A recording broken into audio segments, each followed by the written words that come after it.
and welcome to Film Rant. So we've reached the end of the year and I've decided to do a video on my top 10 films of 2015. Now this list will be based purely on my own personal enjoyment of the films and not looked upon objectively. So some films may have better cinematography, better writing or better direction than others higher on the list, but I may have enjoyed them a little less, so that's why they're lower down. The list is based only on films that I have seen and were released in the UK in 2015. You guys over in the US already have The Hateful Eight and The Revenant, which are two films I'm looking forward to and would probably make the list. But they don't release in the UK until the 8th and 15th of January respectively, so that's why they aren't here. This will be spoiler free for a change, so no need to skip past any films you haven't seen.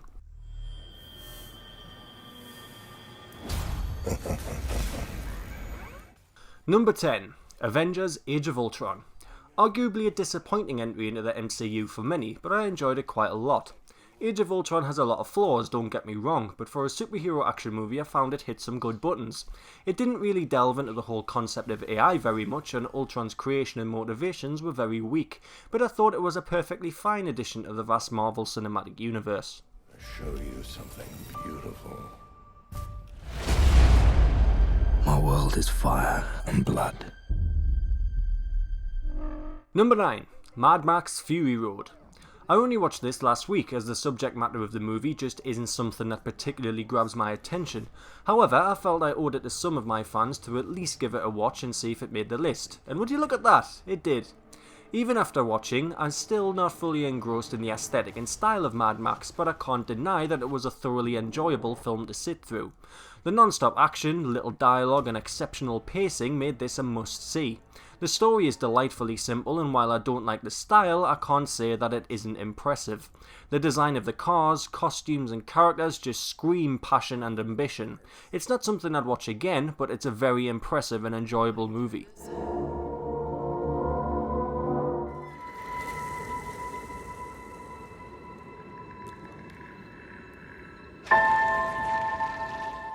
Number 8. Star Wars The Force Awakens. While the plot disappointed me a little with its retread of Episode 4, I still enjoyed this new entry to the Star Wars saga. Like the original trilogy, it successfully brought interesting and quirky characters and locations to life, while seamlessly merging real and CGI elements together. Not only that, but it felt like a real addition to the Star Wars universe. I thought that a 7th episode would feel a little too detached from the already complete and solid 6 episodes, but J.J. Abrams delivered a perfectly enjoyable and entertaining continuation of the Star Wars saga. Nothing will stand in our way. I will finish what you started. Imagine a soldier the size of an insect. Number 7. AntMan. Quite a surprising entry for some in the MCU. Ant-Man didn't offer anything particularly groundbreaking, but it had some great comedy moments and Paul Rudd was a very welcome entry to the MCU. Maybe I'm a little biased with this one though, because I love anything with Paul Rudd in. It basically showed that Marvel can make a movie about any of their heroes, because if people can get on board with ant-sized heroes fighting each other and destroying buildings, then I'm pretty sure they can get on board with anything. Obviously Ant-Man wasn't without its flaws. The villain was weak, the plot was a poor heist movie and it was robbed of the style Edgar Wright could have offered, but I still enjoyed every minute, both times I saw it. I want you to break into a place and steal some stuff. Makes sense. So how does a programmer get to be meeting the CEO? I won a competition. Number 6. Ex Machina, or Ex Machina, I'm not actually sure how you say it. I never caught this in the cinema and ended up watching it on a train from London, but that didn't detract from the sheer quality this movie oozes. The plot is thoroughly engaging, its ending is a great insight into how AI may work, and the cinematography is about as visually stunning as James Franco's Smile. I love that the movie was all set in one location with only 3 main characters. Its minimalism lends itself beautifully to the overall feel of the movie. It was sort of reminiscent of The Shining with regards to the solitude theme and the psychological effect on the characters. I was very impressed by this movie, and it definitely deserves its spot on this list. Hello. Hi. I've never met anyone new before. Have you? None like you. The IMF is uniquely trained and highly motivated. Number 5. Mission Impossible Rogue Nation. Just another run-of-the-mill action movie, right? Of course it is. but I'm a big fan of the Mission Impossible series. They have a lot of fun with the idea of action movies and often play with typical action tropes a lot. Not only that, but this movie had a thoroughly interesting plot and that had many twists and turns, though maybe a little too many. Some of the stunts in the movie were very, very impressive, such as when Tom Cruise is hanging onto the plane, and the opera scene was very impressive. I loved how well edited it was, how it slowly built itself up and then released on the climax of the opera below. The situation Ethan was in on that scene too was very well thought out and a joy to watch. I love the Mission Impossible series and this was another solid addition to it. Benji. Ethan, where are you? The Syndicate is real. A rogue nation trained to do what we do. An anti-IMF. 'Twas the night before Christmas, and all through the borough, the children were snuggled, their presents wrapped thorough. But this tale's not about presents, or Santa, or ponies. It's about 3 dudes, 3 bros, 3 ride-or-die homies. Number 4. The Night Before. This may have gone under the radar for a lot of you, but I'm a big Seth Rogen and Joseph Gordon-Levitt fan, so this was a no-brainer for me. It's strange that this was a Christmas movie and they released the trailer 4 months ago. I think it was poorly marketed. I saw this movie twice in its first week of release and both times the cinema screen contained less than 30 people. But I have to say that this is one of my favourite movies of the year. It's just so much fun. It sort of reminded me of Superbad, but 10 years later. Instead of a group of teenagers trying to score alcohol and get to a party, it's about a group of 3 guys trying to score weed and get to a party. The character of Mr. Green, played by Michael Shannon, sold it for me. The way he gave Seth, Joseph and the newcomer Anthony Mackie the 3 different weeds of Christmas, the weed of Christmas present, the weed of Christmas future and the weed of Christmas past was hilarious. Anthony Mackie did a stellar job in a role he's not too familiar with and it actually felt like a Christmas film. I may have to add this to Die Hard for my yearly Christmas movie binge. The surprise cameos towards the end put the final cherry on the already fruit-ridden cake that was my love for this movie. If you haven't seen it, check it out. You won't be disappointed. Your right eye is working. Do I look weird now? Yes, you look weird. Still weird. Weirder. I guarantee you that at some point, everything's gonna go south on you. Ready? And you're gonna say, this is it. This is how I end. Commander, Mark is dead. We have to go now. Number 3. The Martian. It would be a crime to leave this out, wouldn't it? Arguably the best space movie in the last decade. By that I'm excluding science fantasy, so no Star Wars arguments please. The Martian is gripping, exhilarating and an overwhelming cheer to humanity. Matt Damon's performance is one of the best and it's strangely very funny.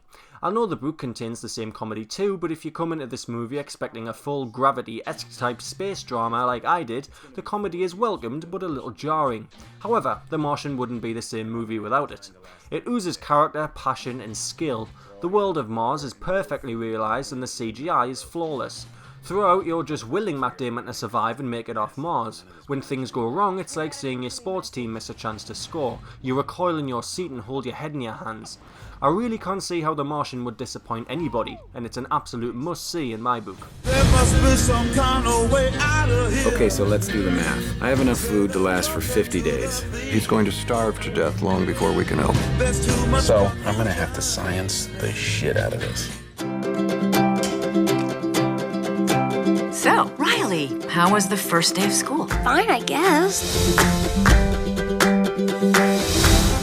Did you guys pick up on that? Sure did. Something's wrong. Signal the husband. Uh-oh, she's looking at us. What did she say? Oh, sorry, sir. No one was listening. Is it garbage night? We left the toilet seat up. What is it, woman? What? Number 2. Inside Out. The film that broke me. Having seen the trailers for this, I was unsure how Pixar could make a child-friendly movie that was about emotions in somebody's head, but my god did they boss it. They managed to keep the story relatively simple and told all of their complex ideas through the use of symbolism and colours. The main character Riley was so relatable and her story really pulls at your heartstrings. Not only that, but the moral of the story was very deep for Pixar. It explains that you need sadness in your life as well as happiness, otherwise you won't grow as a person and essentially you'll not be able to cope with things properly.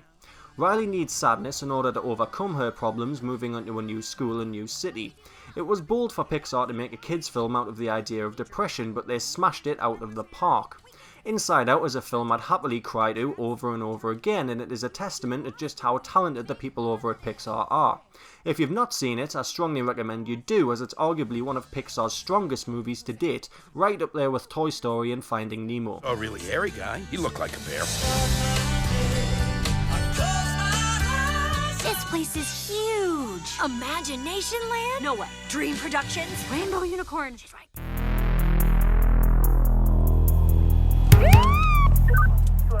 Hey, you got a permit for those guns? I've got your permit right here.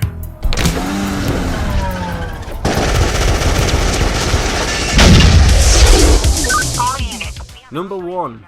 Kung Fury. Okay, so objectively of course this isn't number 1. It's a 30-minute indie movie released on YouTube, shot entirely on green screen with amateur actors and relatively low budget. But that's exactly why this movie is number 1 for me. Kung Fury talks to me on a personal level as an amateur filmmaker. Director David Sandberg's story is covered in my Kung Fury review, but ultimately it boils down to man has good job, man quits job to live in mother's basement, man thinks of Kung Fury, man goes out and just fucking makes Kung Fury. Kung Fury was entirely driven by passion and hard work, and the creator and director David Sandberg is a true inspiration. As for the movie itself, I think it's one of the funniest movies I've ever seen. I'm all for movies that go way over the top. Even better is that it parodies the 80s with some of the most perfect jokes. For a low budget indie film made by one guy and a few crew, it's just so impressive. There's a fight scene that I won't spoil, but it just blew my tits off. I've seen the movie hundreds of times, but that fight scene still makes me smile. The jokes never wear off for me, and I just find the whole story of David Sandberg and Kung Fury a true inspiration. He's blown the whole idea of large-scale filmmaking wide open. Okay, he's not made millions, he released it for free after all. But he made the movie with his own gear, a green screen and some help from fans, and managed to gain some press and critical acclaim from it. At the moment the film currently has about 23 million views, which is absolutely staggering. It even earned itself a place on the YouTube Rewind for 2015. If you haven't seen it yet, you can check it out here. Just watch in awe as you see what beauty, hard work and passion can create. I feel like I would be giving David Sandberg a great injustice if I didn't place this as number 1 on my list. Congratulations Kung Fury, you've earned it. So there you have it. I'm sure a lot of you have some disagreements with the ordering, but as I said at the start, this list was purely based off only the films I've seen and how much I enjoyed them personally. 2015 hasn't been a bad year for films, and I can look forward to next year when we get Deadpool, Captain America Civil War and Star Wars Rogue One. I also just want to quickly say a massive thank you to my subscribers and fans who have offered some great encouragement and kind words. For a channel that I only started in June this year, I feel like we've come a really long way, and I'm very grateful to everyone who has subscribed and supported my videos. I look forward to seeing you all again in 2016 and seeing where the channel goes. Thanks for watching, and I'll see you next year on Film Rant.